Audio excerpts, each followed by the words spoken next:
سارے تذکروں سے بڑا تذکرہ اور سب سے خوبصورت ذکر اور قصہ وہ کس کا ہے جس کا ساری کائنات کو انتظار تھا، جس قصے کا ساری کائنات منتظر تھی، جس کہانی کی 1.25 لاکھ انبیاء جس کی آمد کا انتظار کرتے رہے اور جس کی آمد کی خوشخبریاں سناتے رہے۔ 1,24,000 انبیاء یہی پیغام دیتے رہے کہ کلمہ ہمارا پڑھو اور انتظار احمد مصطفیٰ کا کرو۔ سیدنا عیسیٰ علیہ السلام نے تو باقاعدہ اعلان کیا، مبشرم برسولی یاتی من بعد اسمہ احمد۔ اے کائنات انسانی، اب سن لو کہ اب وقت کی گھڑیاں مکمل ہوئیں، اب اس آخری نبی حضرت احمد مصطفیٰ صلی اللہ علیہ وسلم کی آمد کا وقت ہو چکا ہے۔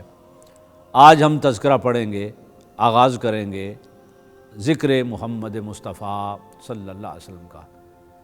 اس کی تو وسعت اتنی ہے کہ ایک ایپیسوڈ یا 2 ایپیسوڈ کیا، اس پہ تو پورا پروگرام ساری عمر کرتے رہیں تو ممکن نہیں ہے حضور نبی اکرم صلی اللہ علیہ وسلم کی اوصاف کا احاطہ کرنا۔ کسی نے کیا خوب کہا ہے، زیراں زبراں شداں مداں شان نبی وچ آئیاں، عاماں لوکاں خبر نہ کائی خاصا رمضاں پائیاں۔ یہ قرآن مجید جن سے ہم قصص لے رہے ہیں، اس قرآن مجید کا تو ایک ایک حرف اور اس کی زیر زبر نعت محمد مصطفیٰ صلی اللہ علیہ وسلم ہے۔ تو ہم اپنے وقت کے دامن کو دیکھتے ہوئے قرآن مجید میں سے حضور نبی اکرم صلی اللہ علیہ وسلم کا تذکرہ ایک ترتیب کے ساتھ، زمانی ترتیب کے ساتھ کر رہے ہیں کہ اللہ رب العزت نے اپنے حبیب صلی اللہ علیہ وسلم کو جو 63 سال کی عمر عطا کی، وہ کون کون سے مشہور اور اہم چند واقعات کا تذکرہ ہم کریں گے۔ عام الفیل میں 571 عیسوی میں اللہ رب العزت نے مکہ کی سرزمین پر آمنہ کے گھر حضور نبی اکرم صلی اللہ علیہ وسلم کی ولادت فرمائی۔ آپ نے اپنا بچپن قبیلہ بنو سعد میں حضرت حلیمہ سعدیہ رضی اللہ عنہا کے پاس گزارا۔ وہ کیا خوبصورت ایام ہوں گے کہ آقا علیہ السلام اپنے معصوم بچپن میں حضرت شیمہ کے ساتھ بکریاں چرانے جاتے ہوں گے، اور دائیں بائیں بکریاں نہیں، سارے جانور مل بیٹھ کر حضور کی زیارت کرتے ہوں گے۔ حلیمہ سعدیہ رضی اللہ عنہا نے کچھ عرصہ چند سال یہ خدمت کی اور پھر حضور کو واپس حضرت آمنہ رضی اللہ تعالی عنہا تک پہنچا دیا۔ اسی عرصے کے دوران شک صدر کا واقعہ ہوا اور اللہ رب العزت نے اپنی شان کے لائق اپنے حبیب صلی اللہ علیہ وسلم کے قلب اقدس کو، جسم اقدس کو ان کی شان کے مطابق مزید طہارت اور پاکیزگی عطا فرمائی۔ پھر جب واپسی ہوئی حضرت آمنہ سلام اللہ علیہا کے پاس، تو 6 سال کی عمر میں آپ کی والدہ ماجدہ بھی دنیا سے رخصت ہو گئی۔ پھر حضور نبی اکرم صلی اللہ علیہ وسلم کی پرورش اور نگرانی سیدنا عبد المطلب رضی اللہ تعالیٰ عنہ کے پاس ہوئی۔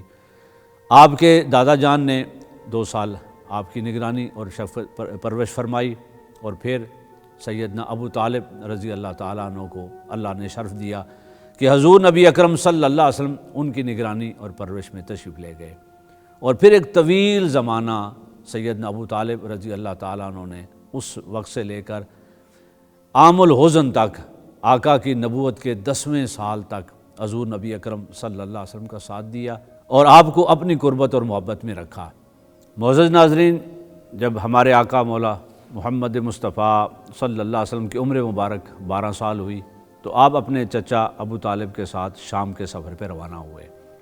اس سفر میں ایک خوبصورت واقعہ ہوا کہ جس میں بحیرہ راہب نامی ایک عیسائی نے اپنا وطن چھوڑ کر اس راستے میں اپنا مکان بنایا ہوا تھا، اور وہ صرف اس انتظار میں تھا کہ اس نے اپنی کتاب میں پڑھ رکھا تھا کہ اس نبی نے بچپن میں اس راستے سے گزرنا ہے۔ وہ ہر قافلے کا انتظار کرتا، قافلے کو دیکھتا، اور جب اسے نشانیاں اور علامات نہ دکھائی دیتی تو وہ اپنی کھڑکی دروازہ بند کر کے اپنی عبادت میں مصروف رہتا۔ آج اس کی بھی قسمت جاگی، اور وہ قافلہ جب گھاٹی کے اندر آنا شروع ہوا، اس نے کھڑکی کھول کے دیکھا تو وہ حیران ہوا کہ جس کا وہ انتظار سالوں سے کر رہا ہے آج وہ ہستی آ گئی ہے۔ ایک ایک درخت اپنی شاخیں جھکا کے سجدہ کر رہا ہے۔ وہ نیچے اترا، قافلے کے استقبال کیا، اس نے پشت پر مہر نبوت دیکھی تو کہا اے ابو طالب اس بچے کی حفاظت کرو۔ یوں آقا علیہ الصلوۃ والسلام اس سفر شام سے واپس پلٹے۔ اس کے بعد آقا علیہ الصلوۃ والسلام سیدہ ختیجۃ الکبریٰ رضی اللہ تعالی عنہا آپ کے سامان تجارت لے کر خود عمر کے 25ویں سال میں شام تجارت کے لیے تشریف لے جاتے ہیں۔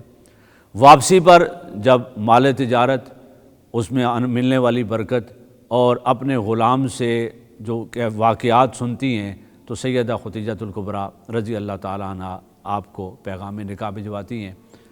حضور نبی اکرم صلی اللہ علیہ وسلم کی حیات اقدس کا ایک اور بہت بڑا مرحلہ شروع ہوتا ہے اور ازدواجی زندگی کا آغاز ہوتا ہے ایک ایسی خاتون سے جس کا انتخاب اللہ نے کیا، جسے اللہ رب العزت نے یہ شرف دیا کہ وہ عمر کا کم و بیش 25 سال اس ہستی کی خدمت کرنے کے لیے آپ کے ساتھ منسلک ہوئیں، اور پھر شیب ابی طالب سے نکلنے تک ایک طویل زمانہ حضور کی صحبت اور حضور کی زوجیت میں رہیں۔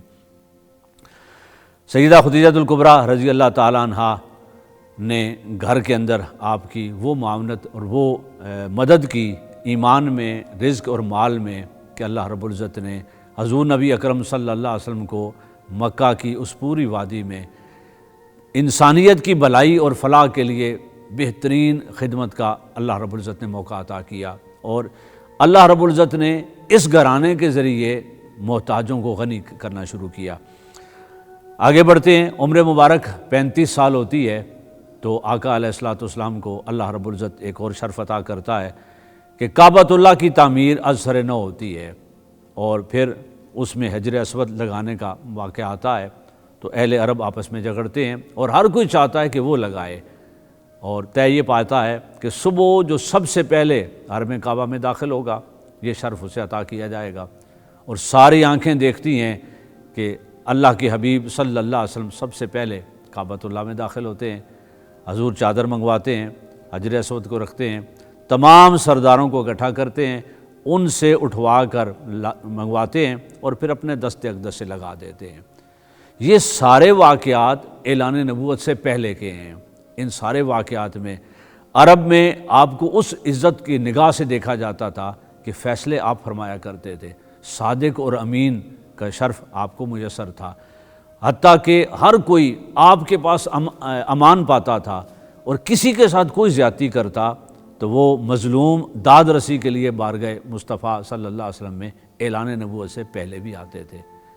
پھر وہ وقت آیا کہ حضور نبی اکرم صلی اللہ علیہ وسلم کو اب خلوت سے، تنہائی سے محبت ہونے لگی، اور آقا علیہ الصلوۃ والسلام عمر مبارک کے 38، 39، 40 ان آخری سالوں میں اعلان نبوت سے قبل آقا کثرت سے غار حرا میں جانا شروع ہوئے، اور 1 دن، 3 دن، 7 دن، کئی دن اور کئی ہفتے حضور نبی اکرم صلی اللہ علیہ وسلم اس نور کی تلاش میں، اس اپنے خالق کے ساتھ تعلق میں معاشرہ چھوڑ کر اس کی عبادت و بندگی میں خلوت نشین ہو جاتے ہیں۔ وہی لمحہ آیا کہ اللہ رب العزت نے اپنا پیغام بھیجا، اقرأ بسم ربک الذی خلق۔ جبرائیل امین نے پہلی وحی پہنچائی، حضور نبی اکرم صلی اللہ علیہ وسلم کو حکم ہوا کہ قم فانذر وربک فکبر۔ اے حبیب صلی اللہ علیہ وسلم، ہم نے جس مقصد کے لیے آپ کو دنیا میں بھیجا، اب اٹھیے اور اللہ کا پیغام انسانیت تک پہنچائیے۔ یہ حضور نبی اکرم صلی اللہ علیہ وسلم کی نبوی زندگی کا پہلا سال تھا۔ آقا علیہ الصلوۃ والسلام نے آہستہ آہستہ دعوت کا آغاز کیا، کبھی دار ارقم سے، کبھی سین مکہ سے، کبھی سیدنا صدیق اکبر رضی اللہ تعالیٰ عنہ کے پہلے خطبے سے، اور کبھی سیدنا عمر فاروق رضی اللہ تعالیٰ عنہ کی نگرانی میں حرم کعبہ میں، سین کعبہ میں جماعت کروا کر۔ الغرض دعوت و تبلیغ کا یہ سلسلہ آگے بڑھتا رہا، ادھر سے تکلیفیں، پریشانیاں اور آزمائشیں وہ بھی آگے بڑھتی رہیں۔ معزز ناظرین، سیرت مصطفیٰ صلی اللہ علیہ وسلم کے ایک نئے دور کا، باب کا آغاز ہوتا ہے، اور پہلی مرتبہ حضور نبی اکرم صلی اللہ علیہ وسلم اپنے غلاموں سے مشورہ کر کے مکہ کی سرزمین سے باہر نکلنے کا آغاز کرتے ہیں، سوچتے ہیں۔ حضور نبی اکرم صلی اللہ علیہ وسلم نے اپنے صحابہ کو جمع کر کے کہا کہ حبشہ چلے جاؤ، وہ سچائی اور عدل کی سرزمین ہے۔ یہ وہ پہلا قدم تھا حضور نبی اکرم صلی اللہ علیہ وسلم کا، جس قدم نے اسلام کو مکہ کی سرزمین سے باہر نکالا، اور مسلمانوں کی ایک جماعت نے حبشہ ہجرت کی، کفار مکہ پہنچ گئے، انہوں نے واپس لانے کی کوشش کی۔ وہاں حضرت جعفر طیار رضی اللہ تعالیٰ عنہ کی خوبصورت تبلیغ اور خوبصورت پریزنٹیشن کے ذریعے مسلمان محفوظ رہے اور کفار خالیات واپس پلٹے۔ یہ مکہ کی سرزمین سے اسلام کی دعوت کو باہر نکالنے کی پہلی کوشش تھی۔ جب چند ماہ بعد ہجرت حبشہ میں جانے والے واپس پلٹے تو پھر دوسری ہجرت حبشہ پناہ کے لیے کی گئی، اور حضور نبی اکرم صلی اللہ علیہ وسلم نے مستقل کچھ لوگ وہاں بھجوا دیے۔ یہ حبشہ کی ہجرت صرف ہجرت نہیں تھی، یہ سروے تھا، ایک جائزہ تھا کہ کیا اس اتنی بڑی عالمی تحریک کو اگر مکہ سے باہر نکالا جائے تو کہاں نکالا جائے۔ 6 ماہ بعد واپس آنے والے غلاموں نے بتایا تھا کہ حبشہ کی سرزمین موزوں نہیں ہے۔ کیوں؟ انہوں نے بتایا کہ سارا علاقہ مخالف ہے اور وہاں کام زیرو سے پھر شروع کرنا پڑے گا، صرف نجاشی نے ہمیں پناہ دی ہے۔ حضور نبی اکرم صلی اللہ علیہ وسلم نے حبشہ کا فیصلہ ترک فرما دیا۔ اگر یہ فیصلہ ہو جاتا تو یقیناً میرا اور آپ کا مدینہ وہیں بنتا جہاں کملی والا آرام کرتا۔ سیرت آگے بڑھتی ہے اور حضور نبی اکرم صلی اللہ علیہ وسلم پھر دعوت و تبلیغ کا آغاز کرتے ہیں، اور پھر ایک بہت بڑا حادثہ اور واقعہ ہوتا ہے کہ پورا مکہ اور کفار مل کر حضور اور حضور کے خاندان کو شیب ابی طالب میں محصور کر دیتے ہیں۔ معاشرتی مقاطع ہو جاتا ہے اور ہر طرف سے محصور کر کے اس وادی میں ٹھہرا دیا جاتا ہے۔ اب یہ 3 سال کس تکلیف اور آزمائش میں سے گزرے کہ صحابہ کرام رضوان اللہ علیہ مجمعین فرماتے ہیں کہ رات کی تاریکی میں زمین پر ہاتھ مار کے جو نرم اور کھائی جانے والی چیز محسوس ہوتی وہ ہم کھا لیتے اور اپنی بھوک مٹاتے۔ یہ اللہ کے نبی اور اس کے خاندان نے اور مسلمانوں نے 3 سال قید کے گزارے۔ تیسرا سال مکمل ہوا تو حضور نبی اکرم صلی اللہ علیہ وسلم نے اپنے چچا ابو طالب کو بلا کے فرمایا، چچا جان، جو معاہدہ انہوں نے ہمارے خلاف کیا تھا وہ معاہدہ ختم ہو چکا ہے، اسے دیمک نے چاٹ لیا ہے۔ سیدنا ابو طالب رضی اللہ تعالیٰ عنہ حرم کعبہ میں پہنچے، کفار کو بلایا اور کہا کہ ہمارے خلاف جو آپ لوگوں نے معاہدہ کیا تھا وہ ختم ہو چکا ہے۔